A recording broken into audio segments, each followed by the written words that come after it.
نبی پاک علیہ السلام فرماتے ہیں لا حول ولا قوت الا باللہ دواء من 99 داء ایسرها الہم. فرمایا جو لا حول ولا قوت الا باللہ پڑھے تو یہ وظیفہ 99 بیماریوں کی دوا ہے. ہم سے کتنی دیر لگتی ہے پڑھنے میں؟ اور پھر فرمایا جس پہ سب سے چھوٹی بیماری غم ہے.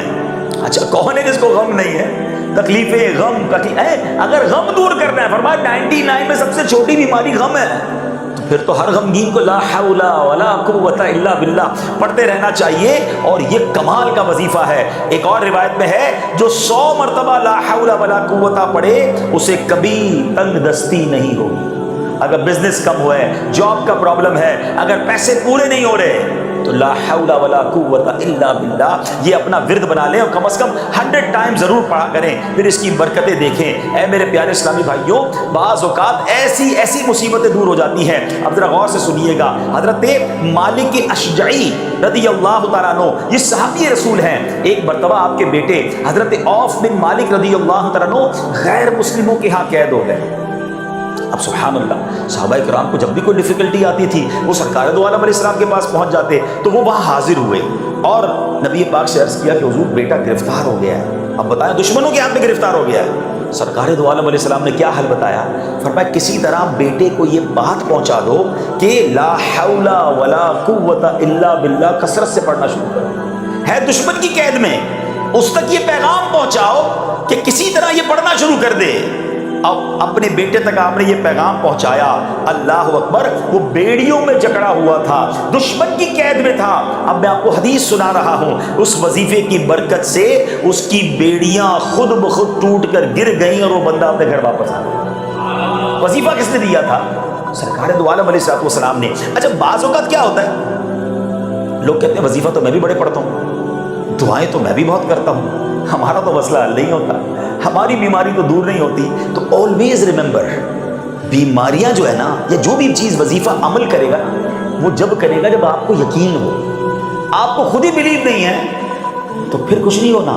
ہاں علماء فرماتے ہیں کہ جو بندہ دعا کرتے وقت یہ سوچے نا پتہ نہیں قبول ہوگی کہ نہیں ہوگی پھر بھی کر لیتا ہوں، فرمایا پھر دعا قبول نہیں ہوگی. دعا قبول ہی اس کی ہونی ہے جو یقین کے ساتھ، یقین کامل کے ساتھ. وظائف کا بھی معاملہ یہی ہے، تعویذ کا معاملہ بھی یہی ہے کہ آپ جب عمل کریں اس کو یقین کے ساتھ کریں، تذبذب کے ساتھ نہیں.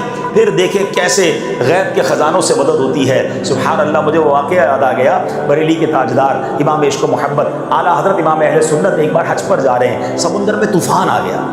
ایسا طوفان آیا پانی کے جہاز میں کہ لوگوں نے کلمہ پڑھنا شروع کیا بلکہ کفن پہن لی. اب جہاز کے پرخچے اڑ جائیں گے اور جہاز ڈوب جائے گا. اعلیٰ حضرت بڑے پرسکون تھے، والدہ بھی موجود تھی اس جہاز میں. آپ نے کہا اماں جی آپ نے گھبرانا نہیں ہے، میں اللہ کی قسم کھا کر کہتا ہوں جہاز کو کچھ نہیں ہوگا. اچھا والدہ جانتی تھی بہت بڑے مفتی ہیں، ایسے کیسے کوئی قسم کھا سکتا ہے؟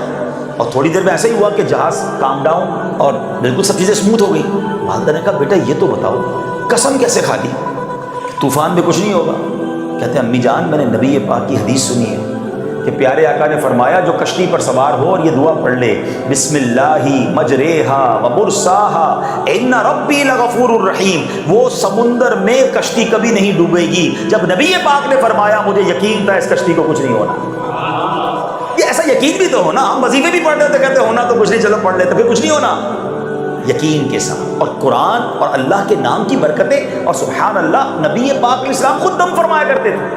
آج کل لوگ میں خود مانتا ہوں اس بات کو کہ بدقسمتی سے ایسے جھوٹے عامل آ گئے اور ایسے جھوٹے جناب انہوں نے کفریات شرکیہ تعویذات لکھنا شروع کیے اور لوگوں کو ایسے کاموں میں لگا دیا کہ لوگ ان سے بدظن ہوئے. وہ ٹھیک ہے وہ غلط لوگ ہیں مگر اس کا مطلب یہ نہیں کہ اللہ کا نام لے کے دم نہیں کرنا چاہیے.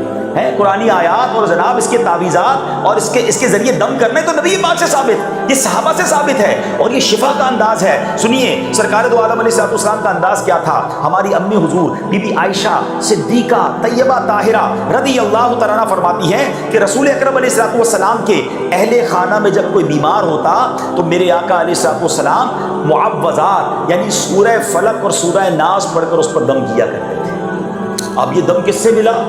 سرکار دو عالم علیہ السلام سے مل گیا نا. اور سورہ فلق اور سورہ ناس تو کمال کی صورتیں ہیں، یہ اپنی آپ روٹین میں ڈال لیں کہ جب آپ کے گھر میں کوئی بیمار ہو آپ بلکہ میں آپ کو مشورہ دیتا ہوں روزانہ صبح گھر سے نکلتے وقت اول آخر 3 بار درود پاک ایک بار سورہ فلق اور ایک بار سورہ ناس پڑھیں، اپنے ہاتھوں پہ دم کریں اور پوری باڈی پر اپنے ہاتھ پھیر لیں، یہ انشاءاللہ آپ کا حصار ہو جائے گا نظر بد سے، جادو سے، اور انشاءاللہ بہت ساری پریشانیوں سے آپ بچے رہیں گے۔ اور اپنے بچوں کو بھی یہ عادت ڈالیں، صبح بھی اور شام بھی۔ اور آپ خود دیکھیں کہ سرکار دو عالم علیہ السلام اپنے گھر میں اگر کوئی بیمار ہوتا تو سورہ فلق اور سورہ ناس پڑھ کر دم کیا کرتے۔ اسی طرح بخاری اور مسلم کی روایت سنیے جس کا خلاصہ کچھ یوں ہے کہ ایک مرتبہ 30 صحابہ کرام سفر پر تھے، راستے میں ایک مقام پر آ کر ایک شخص نے صحابہ کرام سے عرض کی کہ ہمارے سردار کو بچھو نے کاٹ لیا ہے، کیا آپ کچھ کر سکتے ہیں؟ ایک صحابی نے کہا ہاں میں دم کروں گا۔ سبحان اللہ، اس صحابی رسول نے اس بچھو کے کاٹے بندے پر سورہ فاتحہ پڑھ کے دم کی، اللہ نے اسے شفا عطا فرمائی۔ سورہ فاتحہ یہ اللہ کے رازوں میں ایک سے راز ہے، ہاں یہ زبر سورہ شفا ہے۔ یہ جب موقع ملے آپ کو سورہ فاتحہ، جب آپ پانی پی رہے ہیں، مثال کے طور پر گھر میں پانی پی رہے ہیں، آپ سورہ فاتحہ پڑھیں، دم کر کے پانی پئیں، اپنے بچوں کو دم کر کے پانی پلائیں۔ ٹھیک ہے کسی نیک شخص سے دم کروانے کی الگ برکت ہے، مگر قرآن تو ہم بھی تو پڑھنا سیکھیں نا، تو اپنی زبان پر اپنے انداز میں قرآن و حدیث اور اوراد و اذکار کو لائیں۔ یہ زبردست پروٹیکشن ہے جو مسلمانوں کو حاصل ہے۔ مگر بدقسمتی سے آج ہر پرابلم میں ہمیں دنیا کا کوئی بندہ تو یاد آتا ہے، ہمیں قرآن یاد نہیں آتا، اللہ کا نام یاد نہیں آتا، وہ اذکار یاد نہیں آتے۔ اے میرے پیارے اسلامی بھائیوں، اب تعویذ کے بارے میں بھی سنیں۔ ہر بندہ بعض اوقات کچھ لوگ تعویذ، سارے تعویذ کو برا کہتے ہیں۔ میں نے کیا کہا؟ جو غلط تعویذ ہیں، جو غلط لوگ ہیں، جو ڈھکوسلے عامل ہیں، ان سے تو بچیں۔ ایک تو یہ بڑا پرابلم ہے کہ بندہ کہتا ہے یار 4 قسم کی مالائیں پہنی ہیں، 10 قسم کی انگوٹھیاں پہنی ہیں، بندہ کچھ بہت کمال کا پہنچا ہوا ہے، وہ کہیں اور پہنچا ہوا ہے، وہ اللہ کی بارگاہ میں نہیں پہنچا ہوا۔ جو شریعت پر عمل کرنے والا نہیں، وہ آپ کو کیا شفا دے گا اور اس سے آپ کو کیا فائدہ ہونا ہے؟ تو آپ پہلے یہ دیکھیں کہ آپ جس کو اللہ کا نیک بندہ سمجھ رہے ہیں وہ شریعت پر عمل بھی کر رہا ہے کہ نہیں، تو یہ بہت ضروری ہوتا ہے، ٹھیک ہے نا۔ بعض اوقات ایسے عامل بھی ملیں گے، بندہ کہے سارا دن بیٹھے بابا نماز تو پڑھی نہیں، کہ نہیں بابا جو ہے نا وہ فجر پڑھتے ہیں مکے میں، ظہر پڑھتے ہیں مدینے میں، اور لوگ کہتے ہیں بابا بڑی پہنچی ہوئی چیز ہے، بابا سے کہو نا کھانا بھی ادھر کھایا کرے، کھانا یہاں کھانا ہے انہوں نے کینیڈا میں بیٹھ کے، باقی ساری چیزیں باہر کرنی ہے۔ تو جو نماز نہیں پڑھ رہا، وہ جو شریعت پر عمل نہیں کر رہا، وہ آپ کو کیا فائدہ دے گا؟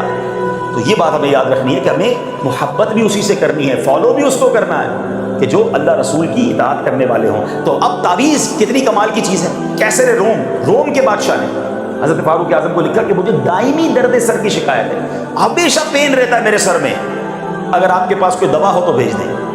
حضرت عمر فاروق رضی اللہ عنہ سے ایک ٹوپی بھیج دی، وہ ٹوپی پہنتا، اس کا سر کا درد ٹھیک ہو جاتا، جیسی ٹوپی اتارتا اس کو درد ہونا شروع ہو جاتا۔ اب وہ حیران ہوا جب اس نے ٹوپی کو ادھیڑا کہ اس میں راز کیا ہے، تو دیکھا کہ ایک کاغذ تھا جس پر بسم اللہ الرحمن الرحیم لکھا ہوا تھا۔ میرے رب کے کلام کی کیا بات ہے، میرے رب کے نام ایکچولی اگین اگر آپ یقین کے ساتھ اللہ کے نام کی برکت دینا چاہیں، سبحان اللہ، بسم اللہ الرحمن الرحیم کے الگ فضائل ہیں، سورہ فاتحہ کی الگ برکتیں ہیں، اور سبحان اللہ سورہ فلق اور سورہ ناس کی الگ سبحان اللہ شان ہے، جو اس کی برکتیں ہم حاصل کر سکتے ہیں۔ اے میرے پیارے اسلامی بھائیوں، اسی طرح قرآن پاک کی مختلف صورتوں کے مختلف فضائل۔ اب جہاں قرآن پاک کی مختلف صورتوں کو کس طرح علماء نے بیان کیا ہے کہ سورہ فاتحہ 100 مرتبہ پڑھ کر جو دعا مانگی جائے قبول ہوتی ہے، سورہ بقرہ کی تلاوت سے شیطان گھر سے بھاگ جاتا ہے، سورہ کہف کو ہمیشہ پڑھنے والا دجال کے فتنوں سے محفوظ رہے گا، والدین کی قبر پر ہر جمعے سورہ یاسین کی تلاوت کرنے سے اس کے حروف کی تعداد کے برابر پڑھنے والے کے گناہ بخش دیے جاتے ہیں، سورہ الدخان پڑھنے سے مشکل دور ہوتی ہے، جو مرنے کے قریب ہو، بعض اوقات آخری سکرات کا عالم ہوتا ہے، مرنے کا ٹائم اس کا قریب آ گیا، تو سورہ جاسیہ کا پڑھ کر دم کرنے سے ایمان پر موت نصیب ہوگی، سورہ حجرات اس کا پڑھنا اور دم کر کے پینا گھر میں خیر و برکت کے لیے مفید ہے، سورہ قاف وہ لوگ جن کے گارڈنز ہیں، جن کے کھیت ہیں، فرمایا سورہ قاف پڑھنے والے کا فائدہ کیا ہوگا کہ اس کی برکت سے باغ میں پھلوں کی کثرت ہوتی ہے، سورہ رحمان 11 بار پڑھنے سے تمام مقاصد پورے ہوتے ہیں، سورہ واقعہ جو شخص روزانہ پڑھے اسے فاقہ نہیں ہوگا، سورہ ملک ہر رات پڑھنے والا عذاب قبر سے محفوظ رہے گا، سورہ مزمل کو 11 بار پڑھنے سے مشکلیں آسان ہو جاتی ہیں، سورہ مدثر کو پڑھ کر حفظ قرآن کی دعا مانگنے سے قرآن کریم کا یاد کرنا آسان ہو جاتا ہے۔ بچے حفظ کر رہے ہوتے ہیں نا, قرآن کا سبق یاد نہیں ہو رہا ہوتا, تو دوبارہ بتاتا ہوں, جو کوئی سورہ مدثر پڑھے اس کے بعد اللہ سے دعا کرے کہ قرآن یاد ہو جائے, اس کا قرآن یاد کرنا آسان ہو جائے گا. کوئی مریض ہے, اس کے پاس سورہ مجادلہ پڑھے اور اس کا دم کرے, اللہ اس کو شفا عطا فرما دے گا. سورہ لیل, اللہ اکبر, پڑھنے سے ایلپسی کے مریض کے کان میں دم کرے, انشاءاللہ اس کو دم میں اس کی اس بیماری میں شفا ہو جائے گی. سورہ رحمان لکھ کر پینا تلی کے مرض میں مفید ہے, اور سورہ نازعات پڑھنے کی برکت سے جان نکلنے کی تکلیف نہیں ہوتی. سورہ بددعا کی برکت سے بھاگا ہوا آدمی واپس آ جائے گا. سورہ علم نشرہ پڑھ کر جس مال پر دم کر دیا جائے اس میں خوب خیر و برکت ہوتی ہے. سورہ تین مرتبہ پڑھنے سے اخلاق و کردار بہترین ہوتے ہیں. سورہ علق میں جوڑوں کے درد کا علاج ہے. بزرگ بیٹھے ہیں جن کے جوڑوں میں درد ہے, سورہ علق پڑھتے رہیں انشاءاللہ. سورہ قدر, انا انزلناہ فی لیلۃ القدر, جو صبح و شام پڑھے اللہ اس کی عزت بڑھا دے گا. سورہ بینہ برس اور یرکان کا علاج ہے. جس آدمی یا جانور پر نظر لگ گئی ہو, سورہ عادیات کا دم اس کے لیے مفید ہوگا. سورہ قارعہ پڑھنے سے بلاؤں سے حفاظت رہتی ہے. سورہ تکاثر کو 300 بار پڑھنے سے انشاءاللہ بہت جلد قرض اتر جاتا ہے. کئی ایسے ہوں گے جو لون میں ہوں گے, ڈیٹ میں ہوں گے. سورہ آپ نے تکاثر 300 بار پڑھنی ہے. سورہ عصر پڑھنے سے غم دور ہوتے ہیں. سورہ حمزہ اور سورۃ الفیل دشمن کے شر سے حفاظت, اور سورہ قریش جان کی حفاظت کے لیے آزمودہ ہے. اگر کوئی بے اولاد ہے, اولاد چاہتا ہے, سورہ کوثر کی تلاوت کثرت سے کرے, اللہ اسے اولاد عطا فرما دے گا. اور سبحان اللہ, سورہ کافرون 1/4 قرآن کے برابر ہے, چوتھائی قرآن کے برابر ہے. اور سورہ اخلاص 1/3 قرآن پاک کے برابر ہے. تو اے میرے پیارے اسلامی بھائیوں, یہ میں نے چند قرآن کی صورتوں کے فضائل اور بینیفٹس آپ کو بیان کیے ہیں. پہلے ادھر ادھر بھاگنے کی بجائے جو مسئلہ ہوا ہے قرآن سے رجوع لائیں. قرآن کہتا ہے کہ قرآن شفا ہے. نبی پاک فرماتے ہیں دا بیسٹ میڈیسن, سب سے بہترین دوا قرآن ہے. مگر بدقسمتی سے ہمارا تو قرآن سے ایک ہی تعلق رہ گیا ہے کہ جناب وہ ذرا گھر نیا لیا ہے, بچے بھیج دیں, قرآن خوانی کروانی ہے. نیا بزنس شروع کیا ہے, ذرا آئیے گا قرآن خوانی کرانی ہے. ایک قرآن کا سیٹ لے کر اپنے گھر میں رکھوانا ہے تاکہ قرآن کی برکتیں ملیں. بس ہم نے قرآن اسی لیے سمجھا ہے کہ چون کے اور جناب بچوں سے قرآن خوانی کرا لی, ساڈا کم ہو گیا. نہیں میرے پیارے اسلامی بھائیوں, قرآن میں کیا کیا خزانے ہیں, قرآن میں کیا کیا میسیجز ہیں, قرآن میں ہمارے لیے کیا کچھ موجود ہے. ہمیں یہ حاصل کرنا ہوگا اور اس کی برکتیں حاصل کرنی ہوں گی. اللہ کرے کہ یہ بات ہمیں سمجھ آ جائے. جمعے کے دن قرآن کی کچھ صورتیں ایسی ہیں جو پڑھنے کے کمال کے فضائل ہیں. جمعے کو سورہ یاسین ضرور پڑھا کریں کہ جو شب جمعہ یاسین پڑھے اس کی مغفرت کر دی جاتی ہے. اور سورہ کہف, سبحان اللہ, جمعے والے دن سورہ کہف پڑھنے کی فضیلت کیا ہے. جو شخص جمعہ کے روز سورہ کہف پڑھے اس کے قدم سے آسمان تک نور بلند ہوگا جو قیامت کو اس کے لیے روشن ہوگا. 2 جمعوں کے درمیان جو گناہ ہوئے ہیں بخش دیے جائیں. You only required 15 to 20 minutes to recite سورہ کہف. اگر عادت بنا لیں کہ جمعے کی ایک نیکی 70 نیکیوں کے برابر ہے. اللہ کرے یہ ذہن بن جائے کہ جمعے کو میری نماز جمعہ کے علاوہ 1-1.5 گھنٹہ میرا مخصوص ہے جس میں یہ سارے وظائف میں نے پڑھنے ہیں. سورہ کہف پڑھوں, سورہ الدخان پڑھوں, سورہ یاسین پڑھوں, سورہ سبحان اللہ واقعہ پڑھ لوں تاکہ یہ برکتیں مجھے مل جائیں, اور کم از کم 313 بار درود پاک پڑھ لوں. اللہ اکبر. چلیں اللہ کرے کوئی ایک بھائی عمل کر لیں. ایک حدیث پاک اور بتا دیتا ہوں, کمال کی اسکیم ہے. اور نبی پاک علیہ السلام نے فرمایا, جمعہ کے دن حدیث کا خلاصہ ہے, جو 5 کام جمعے والے دن کر لے اس کے لیے جنت واجب ہو جائے. جو 5 کام کون سے؟ فرمایا جمعہ پڑھے, روزہ رکھے, جنازے میں شرکت کرے, کسی نکاح میں شرکت کرے, اور کسی مریض کی عیادت کرے. ایک دن میں یہ 5 کام جو کر لے اس کے لیے جنت واجب ہو جاتی ہے. اب یہ ہے کہ یہ ہر بار تو نہیں ملتا, لیکن کبھی نہ کبھی موقع مل جاتا ہے. تو انسان اگر دیکھ لے کہ آپ کو کبھی جمعے والے دن نکاح میں بلایا کسی نے, یا آپ کو جمعرات کو پتہ چلا کہ کل جمعے میں جنازہ ہے, تو آپ کیا یہ والا کام تو ہو جائے گا, تو میں کیوں نہ روزہ بھی رکھ لوں اور پھر جمعہ بھی پڑھ لوں اور جنازے میں شرکت کر لوں. پھر کوئی نکاح اور مریض تو خیر ڈھونڈنا مشکل نہیں ہے, کوئی نہ مریض نہ ملے تو ہم ہاسپٹل جا سکتے ہیں, کسی دوست کے گھر جا سکتے ہیں عیادت کرنے کے لیے. تو اگر بندے کا مائنڈ سیٹ بنا ہوا ہونا کہ یار کسی دن زندگی میں ایک بار یہ 5 کام کر لینے ہیں تاکہ سبحان اللہ نبی پاک نے فرمایا کہ جنت واجب ہو جاتی ہے, تو اللہ مجھے اور آپ کو نیکیوں کی حرص نصیب فرمائے۔ بہرحال میرے پیارے اسلامی بھائیوں، آج کے مختصر بیان میں جو میسج کنوے کرنا تھا کہ ہمیں قرآن سے برکتیں لینی ہے، قرآن سے دوستی کرنی ہے، قرآن میں شفا موجود ہے، اللہ کے نام میں شفا موجود ہے، ذکر و اذکار کی بڑی برکتیں ہیں، تو ہمیں اپنی زندگی میں ان تمام چیزوں کو شامل کرنا چاہیے۔ ہماری زبان روزانہ اتنی باتیں کرتی ہے، مگر اپنے آپ سے پوچھیں نا کہ صبح سے شام تک کتنی بار اللہ کا نام لیا،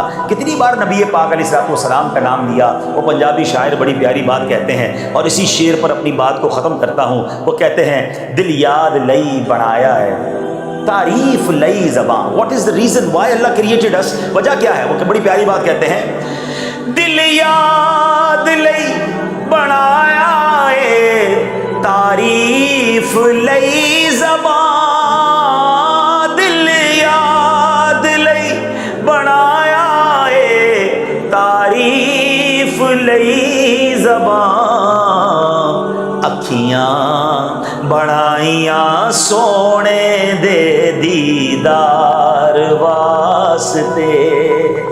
اب بنایا کس لیے اور اب استعمال کیا کر رہے ہیں؟ تو آج سے نیت کریں انشاءاللہ خوب اللہ رسول کا ذکر اس زبان سے کریں گے، اور اس کی برکتیں آپ دیکھیں گے۔ لا حول ولا قوت الا باللہ، یہ بھی ہم نے سنا 100 بار پڑھنا ہے روزانہ انشاءاللہ۔ کلمہ پاک کی عادت ڈالیں، سورہ فلق اور سورہ ناس صبح شام پڑھیں، اپنے اوپر بھی دم کریں، اپنے بچوں پر بھی دم کریں، سورہ فاتحہ پڑھنے کی عادت ڈالیں، پھر دیکھیں انشاءاللہ کیسے بیماریوں سے پریشانیوں سے محفوظ رہتے ہیں۔ اللہ ہمیں عمل کرنے کی توفیق عطا فرمائے۔ ایسی پیاری باتیں دعوت اسلامی کے ماحول میں سکھائی جاتی ہیں۔ آپ سے گزارش ہے کہ دعوت اسلامی کا پارٹ بنے، تاکہ اسی طرح ہم آگے بڑھ کر لوگوں تک اللہ رسول کی بات چاہیں، انہیں سنتوں کی راہ پر خود بھی گامزن ہوں، دوسروں کو بھی لا سکیں۔ اللہ پاک ہمیں عمل کرنے کی توفیق عطا فرمائے۔ آمین بجاہ النبی الامین صلی اللہ علیہ وسلم۔